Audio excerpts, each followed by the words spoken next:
following me this whole time? You're like, help me with the fish pond. Why you never say that in the first place? Come on, boy, gear up. Okay, now these items are just to ensure your safety when you're building rock wall. Listen. Oh, hey Genki. Just wanted to bring you here in the shade to talk a little bit about our kuapā, or a rock wall, here at Haleolono. So, as many of you may know, Kiaʻi Loko, or people who take care of the fish pond, face many tasks and responsibilities in our preserved fish ponds we have here today. One of the challenges we'll be facing is Kūkulu Kuapā, or Kūkulu pōhaku, which is the construction or building of a rock wall. Now, this tradition has been passed down for many generations, and we as Kiaʻi Loko want to keep it that way in order for other generations to continue this practice. It is not only a way to keep things in our fish pond, but to keep certain fish out in order to sustain different marine species. As we continue to use the ways of our kupuna, we are also being sustainable and preserving our natural resources with the surroundings that we have, just like the pōhaku that is provided for us. Many local kuapā, or rock wall fish ponds, on our islands utilize this practice. For example, Heʻeia in Kanaka'ole, Kaloko in Kona, Honokea in Hilo, Huilua in Kahana, Pāhonu in Waimanalo, and many more. Okay, that's the gist of the hiss. Now let's go start working.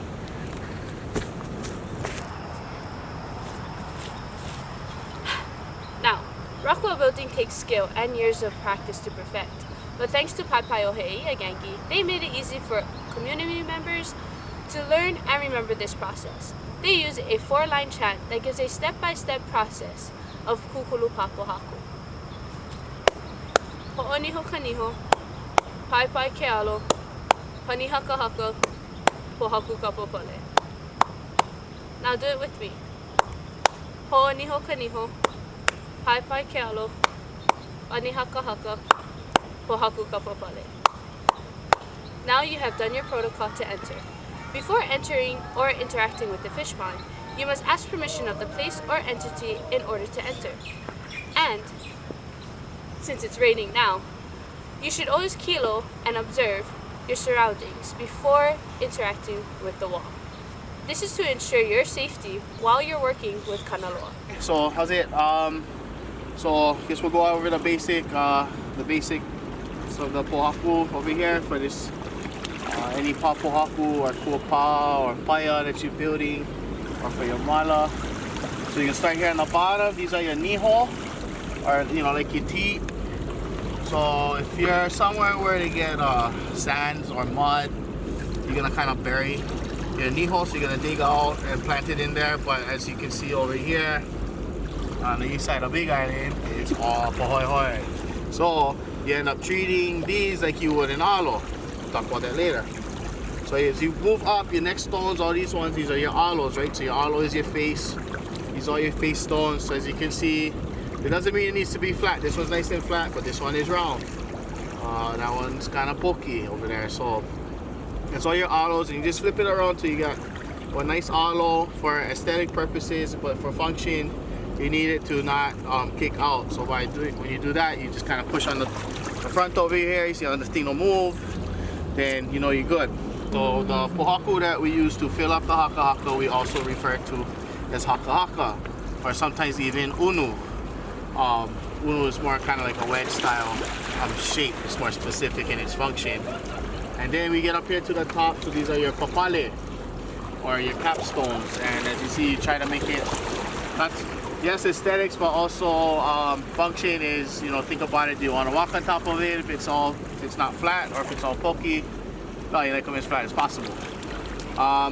So back down to the bottom. So if this was mud or sand, I would dig out the sand, and I'll kind of bury the knee hole and dig out or add more sand or mud to adjust it so that the alo of the knee hole is nice and that the top is not sliding. So what you do is you're going to use your unos and your haka hakas to help to manipulate the pōhaku if you needed to. So maybe you lift up the front and you shove unos and haka haka into there so that the front comes up, and it makes it so that the alo goes from like this and lift up the front, and it comes straight now, and now it's nice. Or even a little bit more to get the angle you need if you're building that type of wall.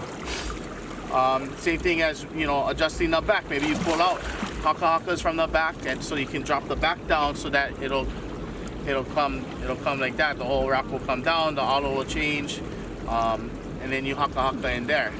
There's different styles that I've come across.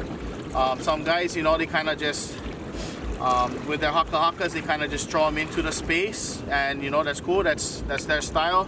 The style I learned is all the haka-hakas are placed with intention, just as much intention as you would with your niho or your alos, so that, you know, everything is extra pa'a in that way. You know, ale pau ka ike ka halau hokahi. Once you got your wall all set, you want to try that bug out and make sure that guy is pa'a. Wash your gear and get all pulu. And we're going to end this hard working day with po'oniho kaniho, Paepae ke alo, pani haka haka, pōhaku kapapale. Change your fingers. Plan ahead. When you're trying to restructure a wall, or if there's any sort of breakdown, you want to kind of, if you see any misalignments, you know, clear your working space.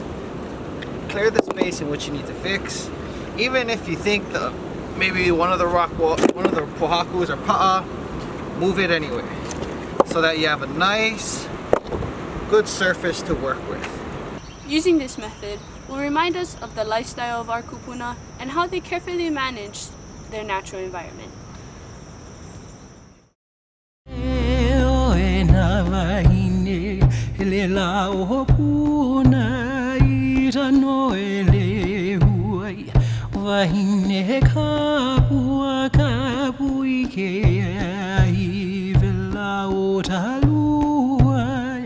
Haleolono.